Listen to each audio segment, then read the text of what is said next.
Merdeka, merdeka, merdeka, merdeka, merdeka. Merdesa. Saya di depan sini pakai jaket Kodam. Tadinya kurang pede, begitu pakai jaket Kodam, jadi pede lagi kita. Selesai lebaran sebentar lagi. Juga saya lihat muka-muka yang masih sangar di sini. Udah lebih dari 98, sekarang berapa? 20 tahun lebih. Mukanya bukan dia makin tenang, mukanya bukan makin bijaksana. Saya lihat mukanya makin sangar.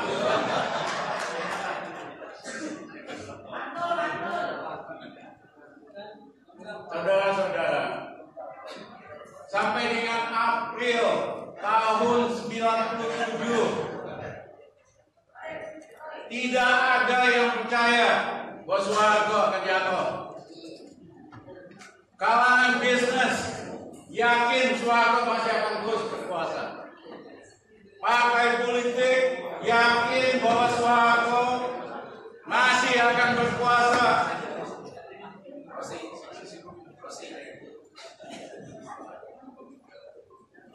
Rakyat biasa semua yakin Soeharto kuasa. Memang pada waktu itu Soeharto masih sangat kuat. Baru saja terpilih 11 Maret 9.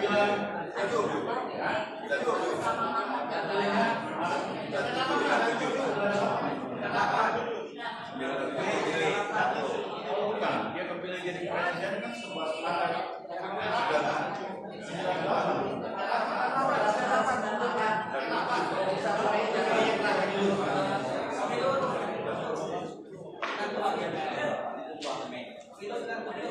Pemilu 11 Maret 98.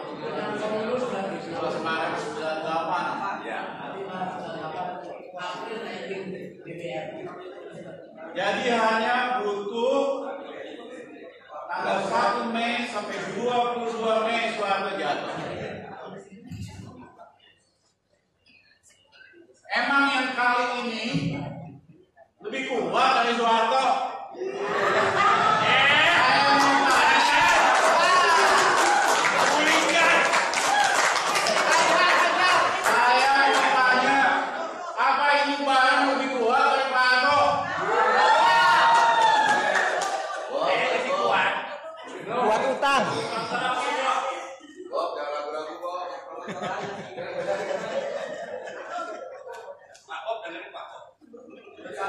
Banyak yang mau meninggal untuk Bung Karno. Soeharto kuat, banyak juga yang mau meninggal buat Pak Harto. Gus Dur juga pendukungnya banyak sekali, banyak yang mau meninggal buat Gus Dur. Mega mungkin masih ada, Derek, anak Bung Karno. Pertanyaan saya, ada nggak yang berani meninggal untuk yang sekarang? Ada nggak kira-kira? Saya hanya corona belum bisa beli Ferrari, sayang Bang.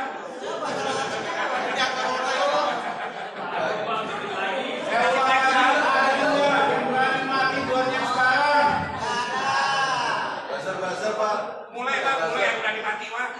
Saya yakin ada. Karena pendukungnya itu tidak real, pendukungnya itu digital. Siapa mereka?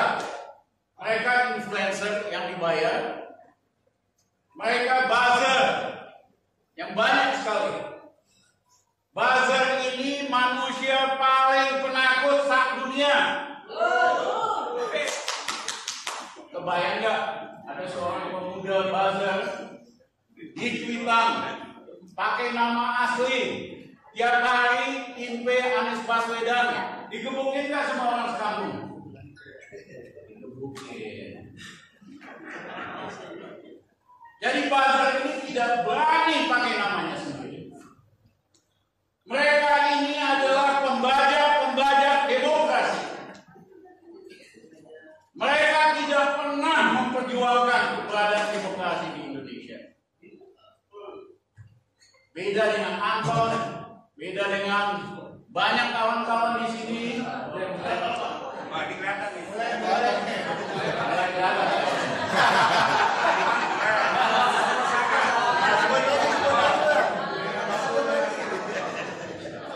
Anton semuanya udah gerilya nih, Bang. Aku koneng. Udah mau putar Wirawan nggak?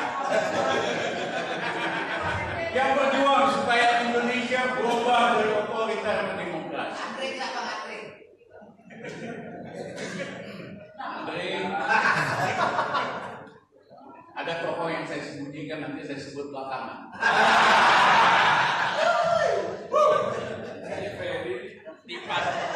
Kita ini berjuang sejak lama supaya Indonesia berubah dari otoriter ke demokratis. Mengubah itu nggak gampang. Saya sejak mahasiswa pengen selesai begitu. Anak teman-teman kawan-kawan puluhan tahun yang lalu susah memang mendorong gerbong perubahan. Tapi begitu itu bergerak gerbongnya, semua orang-orangnya Soeharto meloncat nomor 1 ke dalam gerbong itu, meninggalkan kita semua dengan dada-dada doang. Mereka yang paling dulu loncat ke gerbong perubahan, kawan-kawan yang mendorong susah payah puluhan tahun, cuma didarain doang. Tidak aneh 20 tahun setelah reformasi tidak ada perubahan yang berarti. KKN makin menjadi-jadi. Dari 575 anggota DPR, 260 orang KKN. Saudaranya, iparnya, keponakannya, anaknya, istrinya. Ini hasil daripada reformasi. Kalau dibiarin sistem ini terus, 2024 95% anggota DPR DPRD KKN. Kita harus ubah. Bagaimana cara mengubahnya? Kalau soal barang ini mah nggak repot-repot amat, bentar lagi juga sendirilah. Tapi yang penting what next habis itu.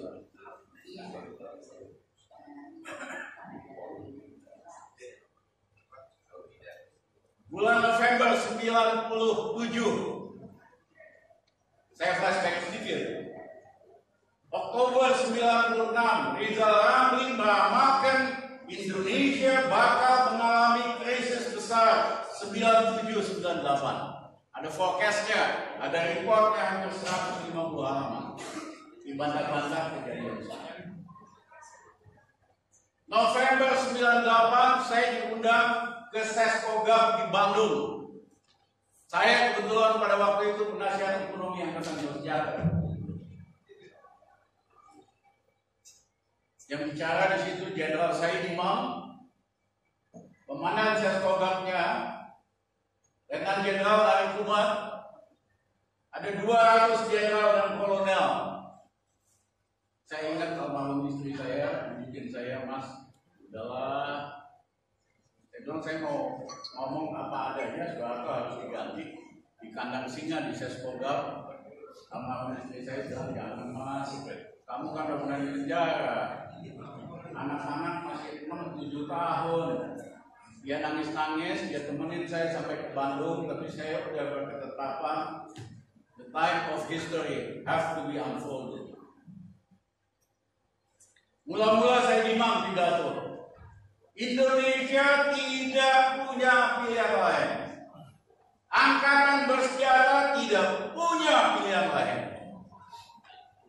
Kecuali dukung Soeharto Ahok karena kita awal keras. Kalau giliran saya bilang saya 180 derajat berbeda dengan Jenderal saya dimang. Saya gunakan satu overhead aja.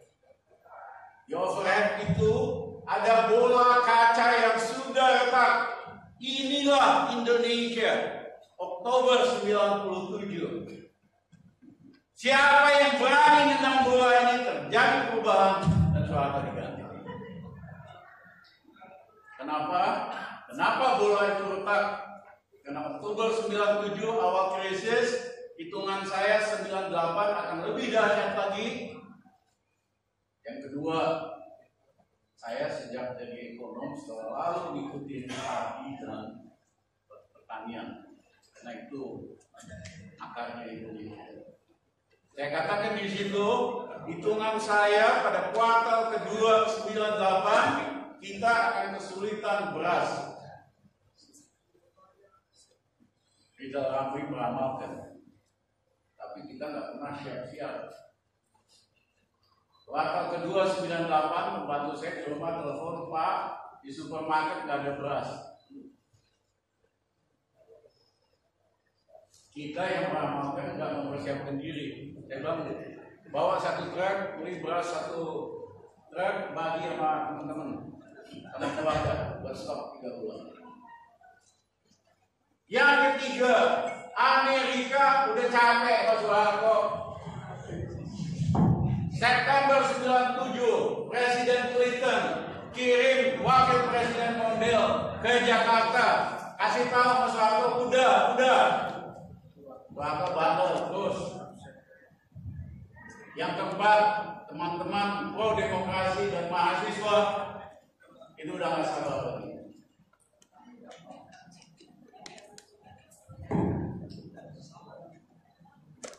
Sehabis presentasi kita makan bertiga, saya imam sama Arif Kumar tegang karena salah undang orang. Saya banyak bercanda sama dia. Saya imam sebagai tipikal orang Jawa, saking marahnya saya tanya 5 kali dia nggak jawab sebenarnya. Pak, kapan datangnya? Nggak jawab. Nginep di mana? Di Bandung. Saya ngerti wong Jawa, almarhum istri saya Jawa banget. Kalau dia kesel sama kita 3 minggu kagak diajak ngomong. Udah panik kita mau kita dimarahin apa ngomong. 3 minggu kita didimin. Saya pada waktu itu ajak satu staf saya, Sitri, saya suruh datengin dari meja ke meja. Ada 200 jenderal kolonel. Pertanyaannya, bagaimana menurut Bapak kesimpulan bos saya Pak Ramli, bos Soeharto, it's time to leave. Mereka di setiap meja bilang Reza Ramli memang gila, sableng, urat takutnya udah habis, putus. Ini kan kandang singa, Soeharto masih kuat, dia berani ngomong kayak gitu. Tetapi benar Soeharto udah. Sorenya saya dilaporin, kesimpulannya sederhana. Soko Guru Soeharto adalah adil. Begitu 200 jenderal Pak Kolonel Batu Gunting, Soeharto selesai. PDI kan P3, Golkar kan cuma alat doang dari ABRI. Sebulan kemudian saya kumpulkan teman-teman aktivis 97, 78 di Bandung. Ya sama ini tadi Sadi. Ini waktunya organizing Soeharto bakal jatuh. Dan seterusnya.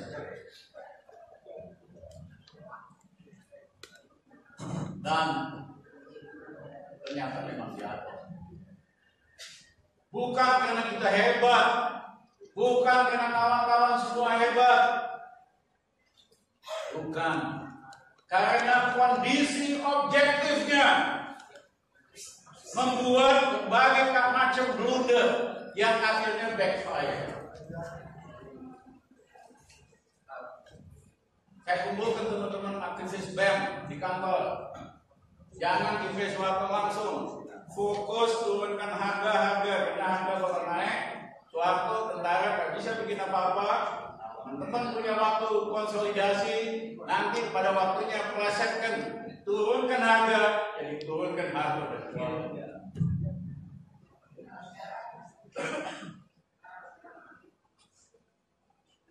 Di mana blundernya? 26 April saya diundang di Grand Hyatt di Suite. Saya bawa satu teman oleh Dr. Hubert Mesh, Managing Director Hyatt. Dia katakan, Dr. Amli, kita akan bujuk Pak Harto untuk naikin harga BBM. What do you think? Saya bilang sebagai ekonom, saya ngerti semua alasan kenapa BBM harus dinaikkan. Tetapi jangan, timingnya ini udah panas. Hubert Mesh sombong sekali. Dia bilang, saya setiap pagi pakai celana pendek, jogging di daerah miskin di belakang Grand Hyatt di kebun kaca. Saya lihat orang Indonesia senyum semua. Itu jawaban bajingan sekali. Karena orang Indonesia tidak sarapan pagi, nggak makan siang, pengangguran, kalau lihat bule senyum sama dia, senyum balik. Benar gak? Saya katakan kepada Dr. Mesh, Dr. Mesh, I don't want to argue with you. Just take note of what I said. Tanggal 1 Mei 98 BBM dinaikkan 72%, minyak tanah 44%. Sehari berikutnya terjadi demonstrasi besar. Makassar rusuh, penggeraknya mahasiswa UNI. Jadi mohon maaf, yang mulai menjatuhkan Soeharto itu mahasiswa UNI di Makassar.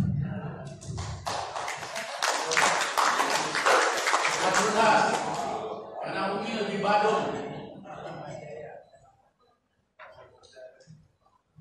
Seminggu kemudian terjadi bakar-bakar di Medan. 3 hari masuk Surabaya kecil, seminggu kemudian masuk Solo, Solo kebakar, seminggu kemudian masuk Jakarta, Jakarta kebakar. Kita langsung kumpul sore itu di rumahnya Ibu Putri Hadi di Menteng. Kita bikin marah 60 tokoh Indonesia minta supaya Soeharto mundur. Besok paginya Jakarta masih kebakar, banyak bangkai mobil. Saya bersama teman saya Nasib Majidi datangin rumah Prabowo Sutejo di Menteng di Ponorogo. Karena saya tahu psikologinya, keluarga Soeharto kalau lagi senang-senang sama Soekarno, tapi kalau lagi susah, Pak Harto dengar akses Prabowo Sutejo. Saya sampai jam 9, di luar rumahnya mobil masih kebakar banyak. Saya tanya, Pak Prabowo kenal Rizal Ramli udah berapa lama? 8 tahun Mas Rizal. Pernah nggak Rizal Ramli minta tolong satu kali aja sama Pak Prabowo? Ya bang, nggak pernah. Biasanya orang kenal saya lebih buat dapat jabatan, lebih buat dapat proyek, minta uang. Mas Rizal nggak pernah. Mas Rizal oposisi terhadap Soeharto, hubungan pribadi sama saya pribadi bagus. Pak Prabowo, saya mohon maaf, saya datang ke sini jam 9 pagi. Saya minta Pak Prabowo jemput Pak Harto yang dari penerbangan dari Halim, dari Mesir ke Halim. Jemput Pak Harto, bujukin supaya dia mundur. Prabowo Sutejo, kenapa masih mundur? Ini korbannya udah ratusan, luka-luka ratusan. Kalau Soeharto ngotot mau kuasa lagi, korbannya bisa lebih dari 10 kali lipat. Dan saya anggap Pak Prabowo tanggung jawab betul. Keluar preman dari dalam. Di sini sih banyak preman gitu ya. Tapi hati-hati kalau mau ngancam mesti timing yang tepat. Kalau sebelumnya kita ancam ditangkap. Di Jakarta lagi kebakar. Jawaban Prabowo saya ingat sekali. Mas Rizal tahu kan karakter bangsa kita. Kalau kita kuasa, pantat kita dia jilat sampai basah. Oh begitu. Tapi kalau kita nggak kuasa, kita ditendang kiri kanan. Apa jaminannya keluarga Soeharto tidak ditendang-tendang kalau Pak Harto mundur? Saya bilang Pak Prabowo tidak ada jawaban, tidak ada jaminan. Tapi kalau Soeharto ngotot terus, korbannya lebih banyak. Bapak kan ingat Bung Karno yang demikian hebatnya ketika jatuh, keluarganya dipersonalgerakan. Guntur dikeluarin dari TV, Mega keluarin dari Unpad, anak-anaknya nggak boleh bisnis, nggak boleh muncul di publik. Itu Soeharto yang kayak Bung Karno yang mengikutnya luar biasa. Pak Harto kalau korbannya lebih banyak bisa habis, bukan hanya. Akhirnya Prabowo berhasil saya yakinkan, saya akan menjemput Pak Harto di Halim. Dia jemput di Halim, Soeharto hanya mau ketemu, ternyata dengan Menko Polhukam Pangam, yaitu Jenderal Bilang. Ditanya sama Soeharto, bagaimana perkembangan situasi, dijelaskan ini gitu. Kemudian pertanyaan kedua, mampu tidak ABRI mengendalikan situasi? Jawaban Wiranto, mohon maaf Pak Presiden, ABRI tidak mampu mengendalikan situasi. Tetapi kalau Pak Presiden perintahkan ABRI roll out, kita mampu mengendalikan situasi, tapi korbannya berlipat. Jawaban Wiranto itu sama dengan penjelasan Rizal Ramli. Benang merahnya, Rizal Ramli waktu itu penasihat Wiranto, penasihat yang berbeda, penasihat pemerintahan. Walaupun setuju nggak bisa ketemu, kalau ketemu malamnya di Cendana, ujung Pak Harto udahlah. Kalau Pak Harto mau terus korbannya banyak, keluarga kita bisa habis. Akhirnya Soeharto menyerah. Kalau begitu besok kumpulkan tokoh-tokoh di istana. Saya mau bicara. Datanglah semua, Gus Dur macam-macam, Halis Majid, di sekitar 30 tokoh. Soeharto bilang suatu situasinya begini, dia mau buying time.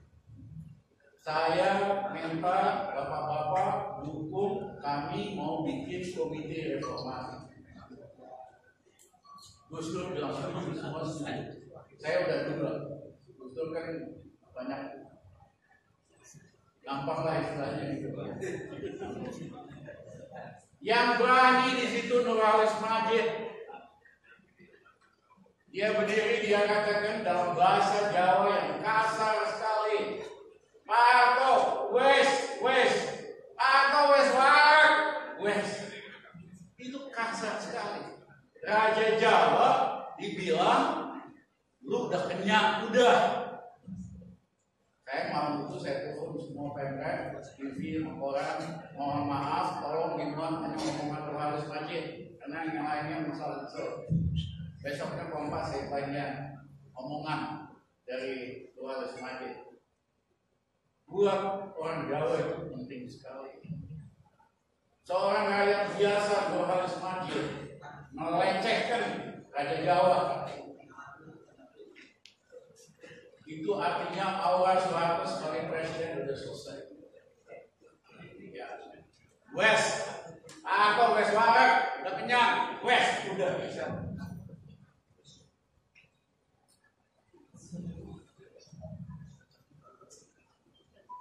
Ya, bubar. Akhirnya pertemuan komite reformasi bubar. Besoknya Pak Harto panggil Wiranto.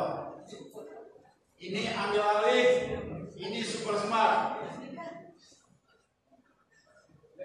Jam 12.30 Wiranto telepon saya sudah datang ke kantor Menko Polhukam di Medan Merdeka.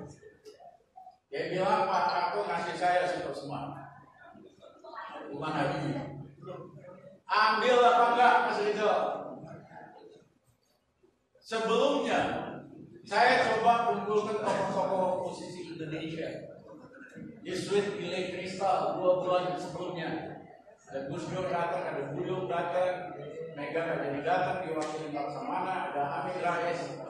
Karena saya kepengen setelah Pak Harto itu sipil. Tapi orang sipil kan sudah jauh semua. Merasa bisa sendiri. Akhirnya berantem sampai jam 12 malam berubah. Jadi ketika Wiranto saya tanya gitu, ambil Mas. Tanya dia, dan ini tipikal Jenderal Afri, selalu takut sama Amerika. Amerika gimana? Amerika gimana? Saya bilang Mas tidak kudeta. Jenderal Musharraf di Pakistan kudeta. Tapi dia cerdas. Pernyataan nomor 3 mengatakan politik luar negeri Pakistan ikut politik luar negeri Amerika.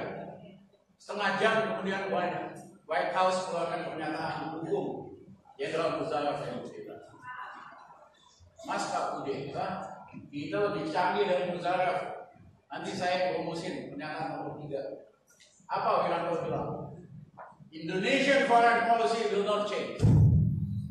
Kita telepon Washington, pasti dukung Mas. Karena kalau nggak change kan artinya ikut ke Amerika. Kalau setelah itu kita ganti urusan kita lagi gitu. Tanya Wiranto yang kedua, teman-teman pro demokrasi, mahasiswa gimana? Mereka nggak peduli. Yang penting Soeharto diganti. Harus siapa aja. Ada pertanyaan nomor 3 dan seterusnya. Itu sampai maghrib dari 4:30 saya pikir saya berhasil meyakinkan Pak Wiranto ambil. Tapi Mas Rizal, saya mesti konsultasi dulu sama kawan-kawan di Cilangkap habis maghrib. Dia ke sana ke Cilangkap dipimpin oleh SBY, Jenderal Yunus Yosua. Apa yang terjadi? SBY menakut-nakuti Wiranto. Ini awal aja di musuh ini. Kalau Afri ambil nanti lebih musuh lagi. Nama Afri besar-besar, jangan ambil. SBY cerdas. Dia perlu takut-takutin Wiranto. Karena kalau tidak, Wiranto jadi presiden 2 kali. SBY nggak jadi apa-apa. Ini saya buka aja, di sini banyak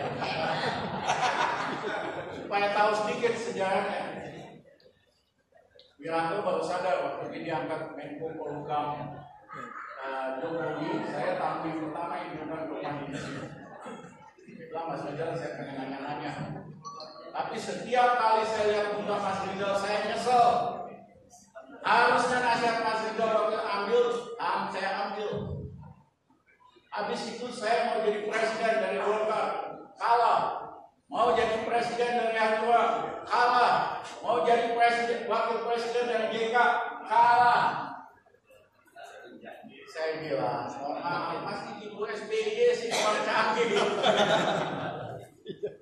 Kami di aktivis, ini saya buka aja nih. Jadi muat nih kalau ada media di dunia, muat kontroversi. Tapi esensinya memang begitu. Wiranto ditakut-takuti, sehingga dia menyatakan diri nggak sanggup. Besoknya dia ketemu sama Pak Harto, bilang, "Harto mohon maaf, saya nggak sanggup." Pak Harto panik, karena yang dipersiapkan Wiranto. Dia panggil Kasat Subagio yang tulisnya gede, "Kamu ambil." Bagio katakan, "Mohon maaf Pak, anak aja nggak sanggup." Sejak kemudian datang Habibie, ini cerita Habibie oleh saya. Dia marah-marah. Biasanya dia bertindak sebagai murid Jawa yang baik di Pak Soeharto. Karena dia kalau ketemu Soeharto, nanya filsafat Jawa. Jadi Soeharto seneng banget. Ini profesor pinter, murid saya tentang filsafat Jawa. Jadi Habibie itu bawa catatan, Pak, kalau menurut filsafat Jawa begini begitu. Jadi Soeharto jelaskan. Bisa sekali pertemuan 3 jam, bahkan di ruang di kamarnya Pak Harto. Menteri yang lain ketakutan. Gila Habibie bisa ketemu 3 jam. Ya jelekin kita bisa diganti. Takut sama Habibie gitu loh. Padahal yang diomongin itu filsafat Jawa, bukan apa-apa. Udah 3 jam, lalu Habibie datang dengan proposal Pak Harto. Tolong ditanya sama dia. Jadi menurut Habibie, dia waktu itu marah-marah. Dia bilang, Bapak sudah saya anggap sebagai Bapak sendiri. Tapi ketika begini, Bapak gak pernah bekerja nasib saya. Bapak perintahkan kerja 100, saya kerjakan 200. Bapak minta 1000, saya kerjakan 2000. Yang keluar itu seorang Buddhis. Marah-marah depan Tuhan. Waktu dia baca 15 menit begitu. Marah sekali. Malamnya dia bilang sama Sekap, saya bilang Mesir, siapkan transisi kekuasaan besok Pak Habibie. Saya bilang Mesir, telepon Habibie. Sore itu Pak siap-siap besok Bapak jadi presiden. Habibie senang banget balik lagi ke istana mau ketemu Soeharto. Disusul ke Cendana, Soeharto yang mau ketemu. Besok pagi sebelum pelantikan Habibie datang pagi-pagi. Ini ceritanya Habibie saya. Minta ketemu Soeharto. Setelah itu dilantik, dia minta ketemu lagi Soeharto. Sampai Soeharto meninggal, menurut Habibie dia 50 kali mencoba ketemu Soeharto. Itulah hebat Presiden Jawa. Ya. Nah, jadilah Habibie presiden. Satu hal lagi, begitu saya yakin bahwa Soeharto akan selesai akhir tahun 97, saya panggil dosen-dosen senior dari ini buat datang ke kantor saya di Tebet, dari Gajah Mada, dari UPI dan lain-lain. Saya bilang ini Soeharto mau jatuh bentar lagi.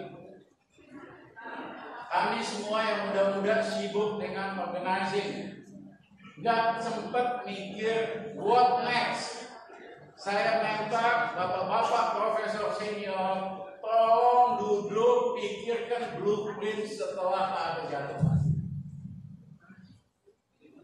Profesor Iskandar Alisabana, rektor ITB, bilang, Rizal Ramli, ini kantor kamu nyewa atau punya kamu? Saya bilang, Pak Iskandar, pertanyaan itu apa hubungannya? Kalau kamu masih nyewa, jangan berani-beraninya lawan Pak. Saya bilang, Pak Iskandar, mohon maaf, Pak Iskandar Alisabana, networknya $300 juta dari bisnis satelit masalah. Bapak itu super kaya, berani nggak Bapak masuk? Ya nggak berani. Jadi orang semakin kaya semakin penakut, bukan makin berani. Nggak ada ceritanya orang kaya berani. Jadi yang berani-berani di sini yang calon ketua Podem, Bapak yang S2. Jangan yang kaya. Ya. Ada Iwan Sumulai, aku kaya, dia punya duit 2 miliar. Nah, Pak Sujana Syafi'i, 20 tahun di Amerika, istrinya bule, ngomong selalu bahasa Inggris. Rizal, you are big dreaming. Kamu mimpi. Soeharto is very strong. Soeharto masih sangat kuat. No way. Dia akan jatuh. Yang makin semua profesor senior di Indonesia pada November, Desember 97 juga yakin Soeharto jatuh. Sehingga tidak mempersiapkan what next. Yang mempersiapkan itu Amerika mensponsori think tank Setro di bawah Smita Nugroho Susanto, anaknya Smita Nugroho Susanto, mantan Menteri Pendidikan. Dia yang ngedraft Undang-Undang Dasar 45 pengganti, ada bulet-buletnya, ada orang Indonesia-nya. Ada undang-undang yang harus digolin supaya Indonesia neoliberal diterjemahkan ke dalam bahasa Indonesia, disorongkan MPR, Amin Rais, dasar teledor, langsung setuju kasih cap MPR. Amin mengaku ke saya, mohon maaf Mas Rizal, waktu itu saya belum. Jadi saya usah. Tidak aneh undang-undang dasar yang diganti itu berbeda dengan substansi dari undang-undang dasar 45. Pada waktunya nanti kita akan bikin komite sejenis badan persiapan kemerdekaan Indonesia. Saya tidak mau pembahasan undang-undang dasar 45 di MPR yang pasti kurang. Piagam Jakarta dan lain-lain, siapin aja komitenya. Nanti sebagian besar kemudian masuk ke komite. Kita kembalikan undang-undang dasar 45 sesuai aslinya. Amerika juga gitu. Amerika itu undang-undang dasar 1776, tapi ada adendum Pasal tambahan. Nah, menurut saya harus ada 3 adendum. 1, adendum yang pertama, siapapun yang dipilih jadi pejabat di DPR atau eksekutif sampai bupati maksimum hanya 2 kali. Yang kedua, siapapun yang korupsi kena kasus uang tidak boleh maju jadi anggota DPR. Kecuali tahanan politik. Nah, di sini kan banyak tahanan politik, tidak ada masalah. Yang kedua menyangkut hak asasi manusia, agar supaya undang-undang dasar kita ini tidak otoriter. Kita perlu tahu adendum sumber daya manusia. Yang ketiga, adendum tentang dunia pers. Hari ini saudara-saudara, dunia pers kita dikuasai oleh 5-6 orang oligopolis yang menggunakan kekuatan persnya untuk menjilat yang kuasa, untuk dapat spesial treatment oleh yang kuasa, untuk dapat proyek dan kredit. Tidak pernah bekerja media muslim kita berbayar. Saudara Haritanu punya 35 channel digital televisi. Saya kalau 20-an, ini saya pajak berapa puluh. Kita nanti ubah adendum ketiga dari undang-undang dasar, pers itu boleh hanya memiliki 2 aja channel. Dan kita lebih senang kalau betul-betul wartawan aktivis yang jadi pemretnya. Supaya struktur pers kita kompetitif. Supaya kalau dia kompetitif, dia harus bekerja, mengabdi, menjilat rakyat, bukan menjilat yang kuasa.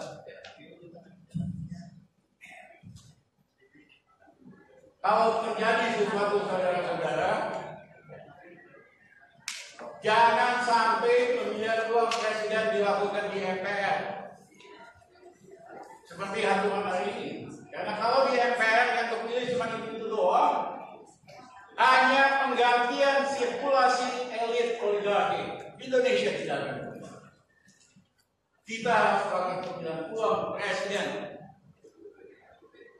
dengan syarat threshold harus 0. Karena threshold yang ada di 20% itu alat pemerasan oleh partai politik. Saya 2009 ditawarin partai-partai, Mas Rizal standar apapun, Mas Rizal paling baik dari semua.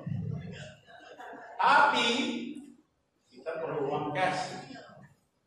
Satu partai minta waktu itu 300 miliar, 3 partai buat 20%. 900 miliar itu tahun 2010. Tahun kemarin tarifnya 1,5 miliar. Tapi si Sandi pun masih utang lagi. Jadi inilah demokrasi dibajak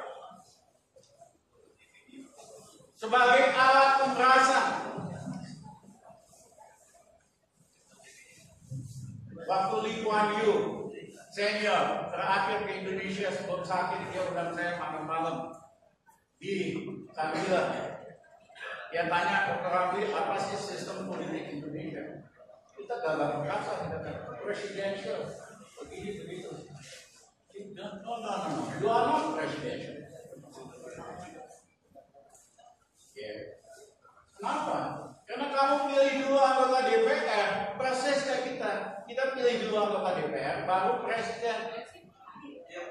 Itu artinya parliamentarian. Sistem kalian ini parlementer, bukan presidensial. Saya kaget, saya nggak pernah dengar logika ini. Tapi apapun di Kuandu, lawyer tata negara, urusan Cambridge, dia jago di bidang itu. Kalau bidang ekonomi sih kita tetap kalah sama ekonomi. Bidang hukum kita akan terbilang. Tapi saya baru paham omongan Lee Kuan Yew. Dia bilang kalau Indonesia presidential, ikutin US system sama French system. Apa yang terjadi? Saya baru sadar ketika terjadi pilpres di Prancis. Ada dua partai besar di Prancis. Satu kiri, dua kanan, dua-duanya nyebelin, gak pernah ngurusin rakyat. Macron, anak muda, bikin partai baru, anggota Facebook dia doang, 200.000 orang. Dia maju jadi presiden, boleh. Menang. 3 bulan kemudian dilakukan pemilihan DPR di Prancis. Orang Prancis yang hebat-hebat, lurus-lurus, gabung semua sama partai buruknya Macron. Apa yang terjadi? Partai buruknya Macron menang 65%. Tidak perlu dagang sapi dengan partai siapapun. Saudara-saudara, Undang-Undang Dasar kita mengatakan sistem kita presidensial. Along the way itu dikorup, diplesetkan, dibelokkan jadi sistem threshold. Harusnya siapa aja boleh maju. Ada 10-15 calon, nggak ada masalah. Toh anggur kalau 2. Apa yang ribut? Nah, kita harus lakukan sistem itu kalau terjadi perubahan politik di Indonesia. Nah, ini seandainya yang maju siapa aja sih? Banyak yang maju pasti. Nama-nama. Tapi seandainya Rizal Ramli maju, boleh nggak sama kemudian Rizal Ramli maju?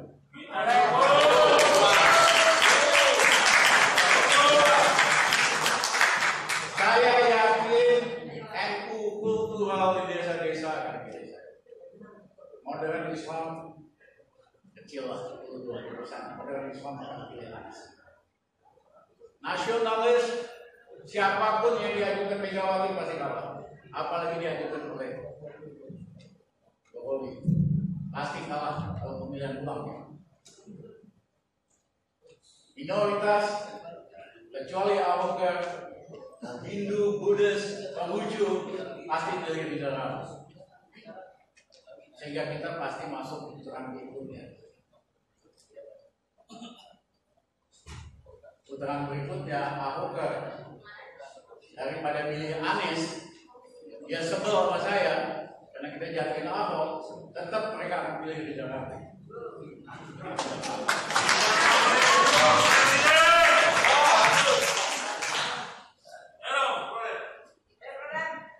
Saudara-saudara, saya cuma ikutin mantan Gus Dur aja. Gus Dur 2 tahun sebelum dia jadi presiden, dia ngomong dia bakal jadi presiden, nggak ada yang percaya. Ya, di hari ini saya katakan di dalam ini, kalau thresholdnya 0 kita akan menang. Dan insya Allah kita menang.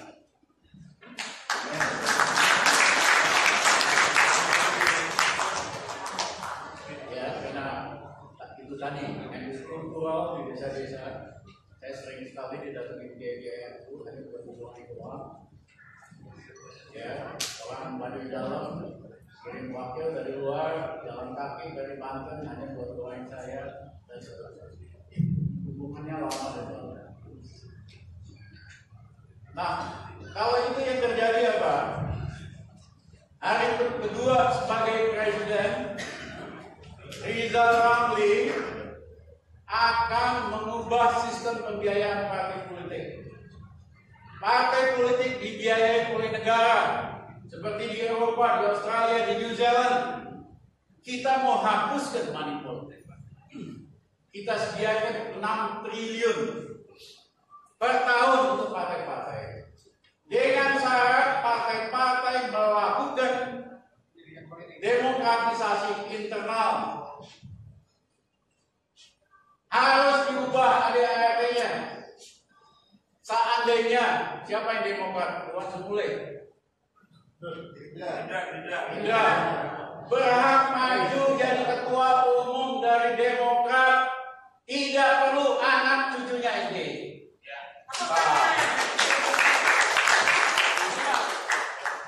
Siapa yang PDIP coba? Ada nggak yang PDIP? Kalau jadi anggota PDIP berhak jadi ketua umum tanpa perlu jadi cucunya Soekarno. Demikian juga dengan Gerindra. Ya. Berhak jadi ketua umum. Berat. Kalau tidak mau mengubah ADART, kita nggak subsidi uang kita kasih. PDIP bisa dapat 1,5 triliun. Tapi kalau main uang, Rizal Ramli presiden, gua tangkap ya. Mantap. Rizal Ramli kenal gila. Ya, kita akan buang mereka yang acok-acok, masih main politik uang ke satu pulau di Kalimantan Selatan yang banyak nyamuk malarianya. Kedigun. Seandainya mereka dibuang ke sana, kegigit nyamuk meninggal. Rizal Ramli bukan Duterte, dia sih pelanggar hak asasi menembak orang. Kita tidak pelanggar hak asasi. Yang melanggar hak asasi itu nyamuk malaria di pulau di Kalimantan.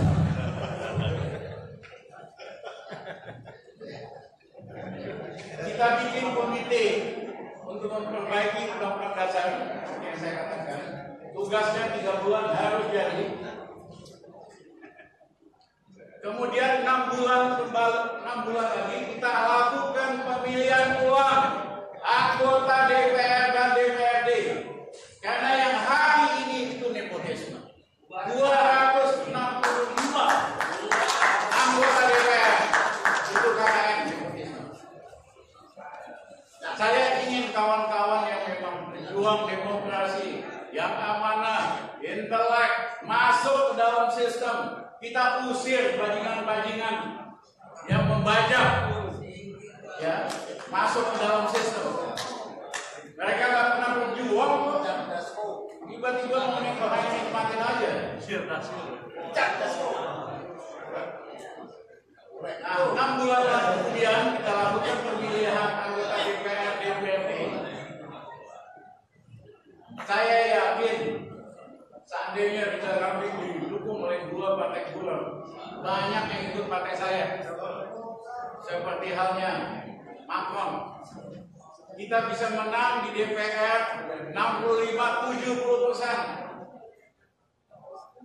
Sehingga kita tidak perlu dagang sapi sama Nasdem, tidak perlu dagang sapi sama PKS atau PKB. Kita pilih yang paling baik orang Indonesia buat ubah Indonesia. Dan dalam waktu 1 tahun, insya Allah kita naikin ekonomi dari 5%. Saudara-saudara,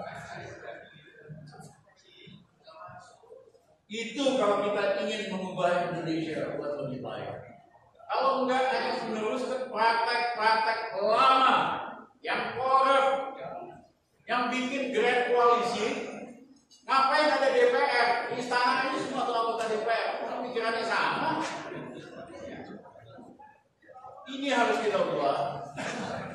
Dan saya betul-betul minta kepada kawan-kawan Koordek, this is the time of history. Indonesia berubah atau tidak berubah? Menurut saya ini kesempatan sejarah perubahan bisa dilakukan. Nah untuk itu Kodam harusnya keduanya betul-betul orang-orang yang berani. Kalau tanggung-tanggung, ngajak-ngajak, masih sok-sok baik sama yang kuasa. Jangan. Harus berani. Lebih bagus nggak ngomong. Pilih kawan-kawan yang punya track record yang baik. Ya, karena hanya dengan keberanian. Hari ini semua orang di Indonesia penakut, dosen ketakutan, PNS ketakutan. Ini justru space buat aktivis. Nanti kalau semua orang udah berani, dosen berani, PNS berani, nggak ada tempat buat aktivis. Justru ini space yang bisa kita dengan resiko seperti Iwan Sumule, dia paling dibenci sama Twitter. Begitu 10.000 kawannya tutup lagi. Dia baca ya, bikin lagi. Jadi kawan-kawan, satukan tekad. Teman-teman saya kira 40-an ya umurnya. Ini umur yang pas banget, yang matang banget. It's time for us to take the lead. Jangan kasih lagi mau pecundang-pecundang yang hedonistik, dikasih kuasa sedikit aja komisaris, kelakuannya sangat hedonistik, lupa cita-cita, lupa dengan perjuangan. Nggak ada tuh tanda-tandanya, kok ini bakal angkat aktivis 98, kagak ada. Cuma dikasih komisaris doang, itu kan ecel gitu. Saudara-saudara, you prove yourself to be a true patriot. Kawan-kawan udah buktikan dengan sejarah yang panjang lo ada. Ini waktunya patriot take the lead, change Republik Indonesia. Terima kasih.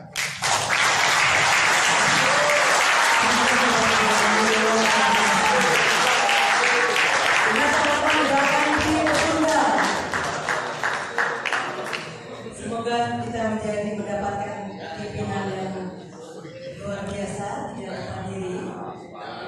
Juga di Kodam, jangan dipecundang ya, tapi pesan dalam Bandia, kita foto dulu.